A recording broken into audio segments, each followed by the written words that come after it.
Assalamualaikum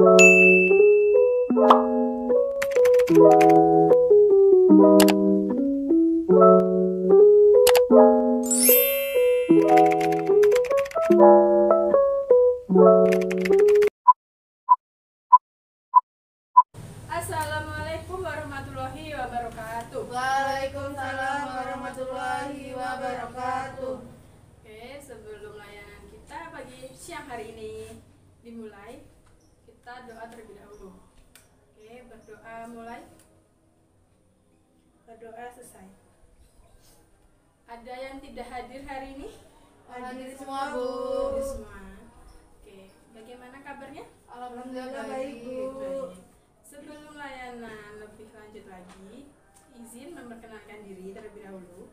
Perkenalkan, nama Ibu Ratih Ayu Wulandari dari Prodi Bimbingan dan Konseling Universitas Muhammadiyah Metro.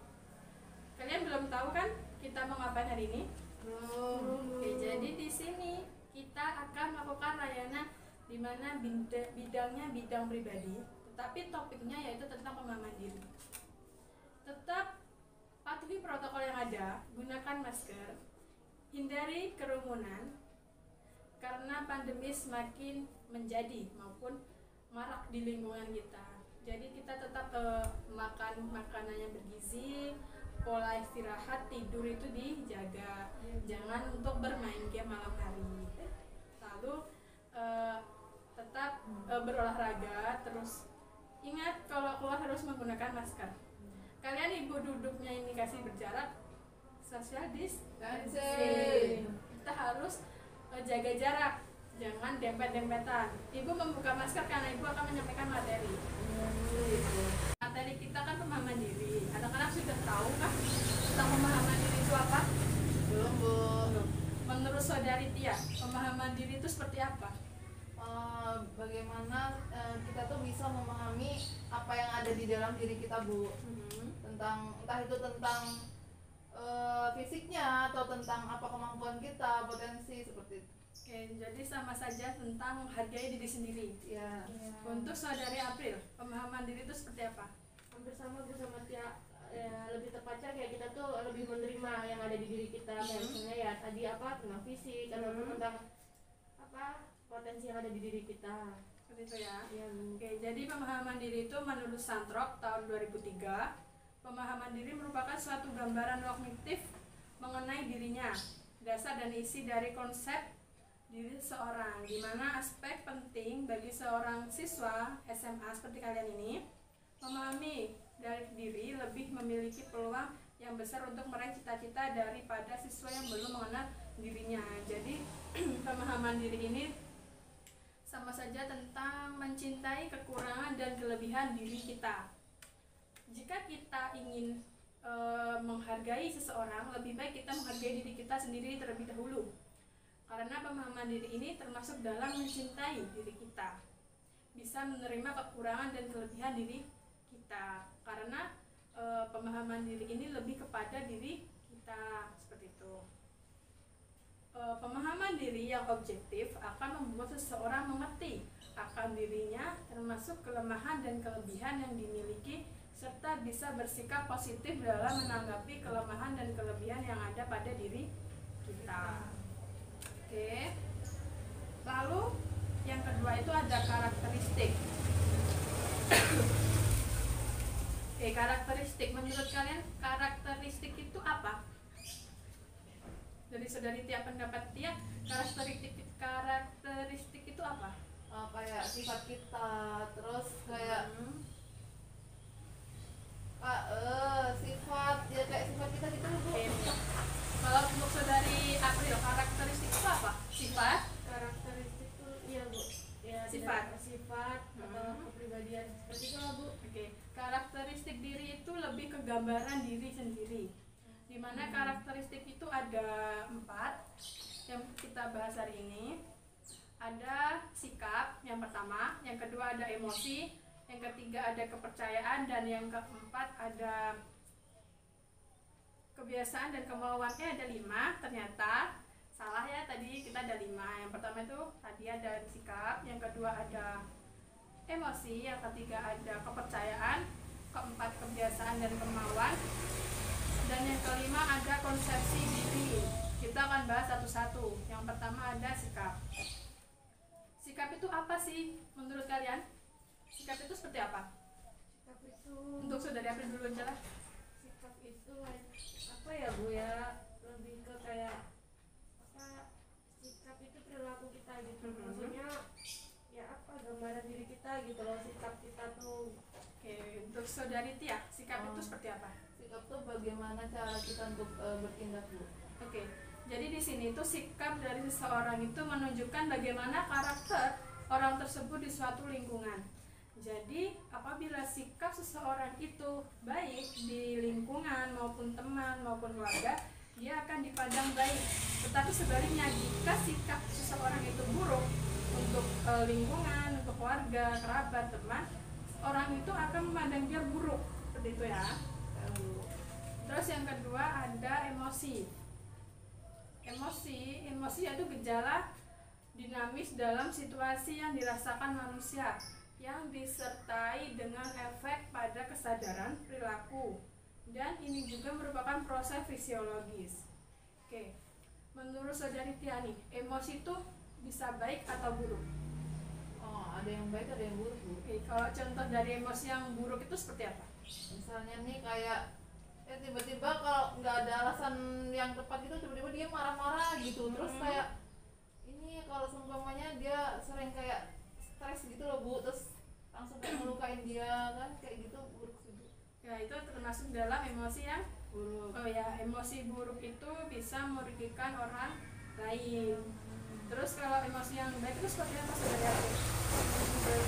Seperti bahagia Bu, senang misalnya dapat apa gitu, misalnya dia dapat sesuatu terus dia senang, itu emosi yang baik. Iya, emosi baik itu bisa berupa untuk diri sendiri dan orang lain. Terus yang kedua tentang kepercayaan. Kepercayaan sendiri merupakan suatu komponen kognitif manusia dari faktor sosio-psikologis. Kepercayaan mengenai suatu itu benar atau salah atas dasar bukti, sugesti, otoritas, dan pengalaman, dan intuisi sangat penting dalam membangun watak dan karakter semanusia. Jadi kepercayaan itu akan membangun watak dan karakter seseorang. Apabila kita percaya pada seseorang, kita bisa mengetahui itu watak seseorang, berarti oh dia wataknya bisa dipercaya, dia karakternya dia murah hati, seperti itu. Kepercayaan bisa menggambarkan watak dan karakter. Selanjutnya ada kebiasaan dan kemauan. Kebiasaan itu merupakan aspek perilaku manusia yang menetap berlangsung secara otomatis pada waktu yang lama. Misal nih, seseorang mempunyai kebiasaan yang buruk di suatu lingkungan. Dengan otomatis sikapnya itu akan menimbulkan efek buruk untuk dirinya. Masyarakat akan memandang dia jelek, kurang baik, seperti itu. Sikapnya kurang baik untuk temannya maupun lingkungan sekitarnya. Terus kalau kemauan, kemauan seseorang itu adalah kondisi yang mencerminkan karakter. Jadi kemauan kita akan berdampak baik jika kita baik kepada orang lain. Jika kita berperilaku buruk, kemauan itu akan berdampak buruk untuk semuanya. Terus yang terakhir ada konsepsi diri. Proses totalitas, baik sadar maupun tidak sadar, tentang bagaimana karakter diri seseorang terbentuk. Jadi konsepsi diri ini merupakan bagaimana kita harus membangun diri kita, apa yang kita inginkan, dan bagaimana kita mendapatkan dalam kehidupan kita. Bisa kita mendapatkan kita akan bercita-cita tentang menjadi seorang guru. Konsepsi diri kita harus rajin belajar. Bagaimana caranya kita meningkatkan rajin belajar dengan kemauan dan tekad yang kuat agar cita-cita kita tercapai. Oke. Sebelum dimulai permainannya, Ibu akan bercerita terlebih dahulu. Tetapi nanti anak-anak menyebutkan nama-nama hewan. Gitu, bukan kalimat. Nggak boleh nama buah, Bu. Nggak boleh. Nama orang, Bu. Nama buah, nama hewan, nama hewan. Tetapi hewannya tanpa huruf A. Susah kan? Susik. Itu melatih imajinasi lagi. Jadi waktu itu ibu waktu hari Minggu pergi ke lembah hijau melihat hewan berkaki dua, bermata tajam, memiliki paruh yang tajam, yaitu ibu melihat seekor burung.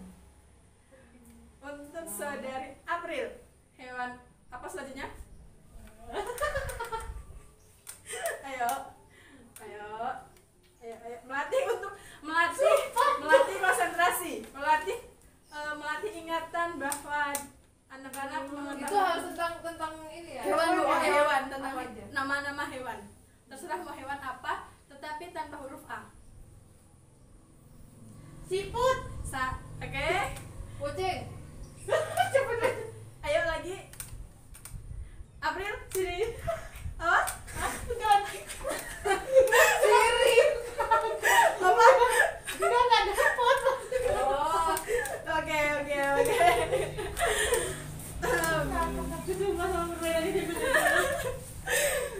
Ibu di sini mempunyai media beberapa gambar. Nanti silakan dari kalian untuk memilih dari gambar ini. Tetapi kalian anak-anak membentuk kelompok. Oke. Ya Bu. Nanti yang maju ke depan hanya perwakilan. Ya Bu. Ya Bu. Oke. Tapi ini ada satu materi lagi yang belum dibahas tentang potensi diri. Oke. Apa yang kalian ketahui tentang potensi diri? Kemampuan Bu. Kemampuan? Ya kemampuan Dari diri. April? Potensi diri ya Bu. Kemampuan yang dimiliki seorang. Potensi diri itu merupakan salah satu faktor internal yang mempengaruhi minat atau bakat siswa mampu dalam melanjutkan pendidikan ke perguruan tinggi, bisa kuliah, bisa bekerja. Potensi merupakan suatu kekuatan atau energi, kemampuan yang terpendam yang dimiliki diri belum termanfaatkan secara maksimal atau penuh. Jadi potensi diri itu adanya di dalam diri seseorang. Tetapi potensi diri seseorang itu bisa terbentuk apabila kita mempunyai tekad yang kuat, mempunyai semangat, mempunyai motivasi, seperti itu. Menurut Sugarso dan kawan-kawan tahun 2009 ada beberapa. Yang pertama itu suka belajar dan mau melihat kekurangan dirinya. Jadi potensi diri itu akan berkembang jika kita suka belajar, melihat kekurangan diri kita. Tetapi kekurangan bisa tertutupi jika kita bisa menutupinya dengan kelebihan yang dimiliki kita. Karena seseorang itu punya kelebihan dan kekurangannya masing-masing. Yang kedua, berani melakukan perubahan untuk perbaikan. Jadi apabila di pertama kita sudah gagal, di awal sudah gagal, jangan langsung down, karena ada waktu luang untuk memperbaiki kesalahan yang di awal. Terus selanjutnya, jangan menyalahkan orang lain maupun keadaan. Jadi jika potensi diri kita gagal, jangan pernah menyalahkan orang lain, tetapi kita koreksi diri kita, kurangnya di mana, terus bagaimana kita melengkapi kekurangan itu, bagaimana kita bisa gagal, kita cari tahu kegagalan kita tuh dari mana, seperti itu. Terus memiliki rasa tanggung jawab. Oke. Apabila seseorang tidak mempunyai rasa tanggung jawab, mereka akan merasa putus asa, gampang putus asa. Jika kita bertanggung jawab dengan potensi diri kita, potensi diri kita akan berkembang dengan semestinya, sesuai dengan tujuan yang kita mau. Terus ada menerima kritik dan saran dari luar. Anak-anak boleh meminta kritik maupun saran dari teman-teman. Saudari April boleh meminta saran dari saudari Tia maupun sebaliknya. Karena kritik dan saran itu sangat perlu untuk potensi diri kita. Kita tuh kurangnya di mana, kelebihan kita tuh di mana, agar kita bisa menutupi kekurangan kita dengan kelebihan yang kita miliki. Terus yang selanjutnya ada terakhir, berjiwa optimis dan tidak putus asa. Apabila kita sudah gagal, tetap kita kekeh untuk mengembangkan potensi diri kita. Tidak apa-apa jika di awal kita sudah gagal, tetapi jika nanti yang kedua kita harus lebih bekerja keras agar apa yang kita tuju, apa yang kita inginkan tercapai. Oke, materi dari Ibu sudah selesai.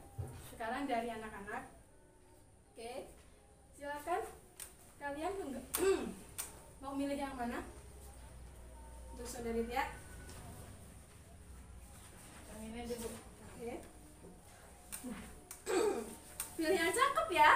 Ya dong Bu. Marah Bu, harusnya gitu ya. gitu. Oke.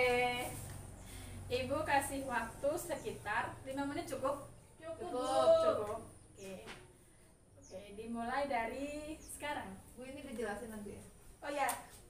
Kalian belum paham ya? Iya, Nanti ini silakan kalian deskripsikan tentang diri. Boleh diri kalian, boleh diri gambar tersebut. Pokoknya menyangkut tentang pemahaman diri, bagaimana seseorang itu menerima dirinya, seperti itu ya. Ya Bu. 5 menit ya. Iya. Oke. Ayo guys diskusi. Ayo diskusi. Nanti belum Ibu suruh kan? Tadi Belum, kan oh iya nanti. Bu. Oke. Belum. 1, 2, 3. Silakan dimulai. Kata ini tukang banget. Tadi lihat ngaca. Kayak kamu tuh di kaca, kamu tuh belum pernah ngaca kan? Kok malah ribut? Tadi Iya, kan Bu. Ibu nyuruh buat diskusi. Iya, ini loh, agak Bu, bosan berenang. Bu. Bosan ya? Iya. Ya itu karena ini loh, kan kalian habis matematika, jadi masih ke bawah rasa Iya, Bu. rasa ngantuknya masih ke bawah, rasa bosannya masih ke bawah. Aslinya karena sama Tia jadi bos. Oh gitu. Harusnya nanti kalian duduknya dipisah aja ya. Iya, Biar Ya, nggak Bu, berantem. nggak bisa ya. Biar nggak Bisa berantem. juga Bu. Waktunya kurang 2 menit lagi. Apa sudah selesai? Udah Bu. Udah ya? Otak kita ini lancar. Oke. Mau siapa duluan? April Bu. Rian, Bu. Home Bimba kalau nggak shoot. Sweet. Deng. Nah, aku menang berarti kalah dong. Oh ya kak. Iya. Bayangkan aja. Gimana orang yang kalah yang maju? Bu, ada aturan Yang menang. Bu. Yang Gimana, menang gimana? kan itu kan biasanya yang menentukan ya Bu ya. Iya. Ya, saya menentukan April duluan. Oke. Nah, tapi sekarang beda, ibu yang nentuin. Oke, sekarang sudah Tia maju terlebih dahulu. Oh siap. Oke, perkenalan diri terlebih dahulu. Kamu aja ya. Baik teman-teman, perkenalkan nama saya Tia Yulianti. Jadi di sini kelompok Gambarnya kami- kasih tahu. Oh iya. Nah, Jadi di sini ada 2 orang cowok. Nah ini ganteng-ganteng ya teman-teman ya. itu atasnya ada kelihatan. apanya? Soalnya kan putih. Nah terus di atasnya ini kayak mereka tuh sedang berpikir gitu. Yang ini kan gambarnya kayak strip gitu. Jadi dia tuh berpikir negatif mengenai dirinya. Nah kalau ini nih dia tuh selalu berpikir positif seperti itu. Nah kan kalau yang berpikir positif ini dia kayak senyum, ramah gitu ya orangnya. Nah kalau yang berpikir negatif ini dia tuh kayak suka cemberut, suka murung gitu. Kenapa? Karena Maskernya dibuka saja, nggak apa-apa. Kan kita lagi berargumen. kenapa? Karena yang berpikir positif nih kayak dia tuh bisa menerima diri kita sendiri gitu. Dia tuh bisa menerima apapun kekurangan dia. Sedangkan kalau yang selalu berpikir negatif mengenai diri dia sendiri tuh kayak dikit-dikit aku kok gini, dikit-dikit kayak selalu memikirkan mengeluh Bu. Jadi dia tuh kayak murung aja. Jadi seperti itu. Dan biasanya orang yang suka berpikir negatif nih kayak dia tuh kurang suka bergaul juga sih. Jadinya dia bisa stres, memicu stres. Oke, Jadi seperti itu Bu. cukup. Bu. Oke, kasih tepuk tangan untuk saudari Tia. Tia. Oke, untuk saudari April silakan. Nggak ngerti nih gambar. Kita deskripsikan gambar itu. Orang itu lagi duduk ya dideskripsikan, orang itu lagi makan dideskripsikan. Sedikit. Perkenalkan nama saya Prilia Ginsa Putri. Nah, di sini ada gambar ya Bu ya. Di sini ada Ya. gambar seorang anak yang sedang bercermin. Nah, di Iya. sini karena tadi kan materinya tentang pemahaman diri, maka di sini bisa di sini bisa dilihat kan kita tuh harus berusaha nerima gitu karena setiap orang kan punya kelebihan dan kekurangannya masing-masing. Ya. Lihat nih contohnya seperti di sini nih ya, kita lihat nih. Lihat ya. Oh iya Bu. Oke. Jadi kita harus disuruh dengan bercermin juga kita harus melihat diri kita. Iya. Karena maksudnya gini, Tuh, seperti kita itu. mempunyai Jadi sisi dulu positif ya. dan negatifnya. Contoh aja dari segi fisik ya, dilihat dari gambar ini, orang ini tuh mempunyai kekurangan, dia tuh pendek, kecil. Kayak siapa kan? Kayak Loh, apa perlu saya buktikan saya tinggi loh, Bu? Iya, tapi kan Langsing cuma lagi. rambutnya keriting. Iya. Nah, tapi jangan salah, di sini dia tetap punya kelebihan. Lihat Iya. wajahnya yang sangat tampan dan hidungnya yang Oh, mancung. Jadi oke. seperti itu kita Ada kelebihan dan ada kekurangannya. Oke, mau cukup. Oke, terima kasih. Beri hapus untuk saudari April. Oke, bagaimana lakukan layanan pagi hari ini? Siang menjelang siang. Menyenangkan, Bu. Menyenangkan ya, karena materinya cukup pas untuk kalian karena kalian kelas 12. Oke, Ibu ucapkan terima kasih kepada kalian. Sebelum Ibu tutup, kesimpulan dari layanan kita pagi hari ini tentang pemahaman diri, yaitu merupakan jadi kita, seseorang atau individu harus mencintai kekurangan dan kelebihan. Karena sebelum kita menghargai seseorang, lebih baik kita menghargai diri kita terlebih dahulu.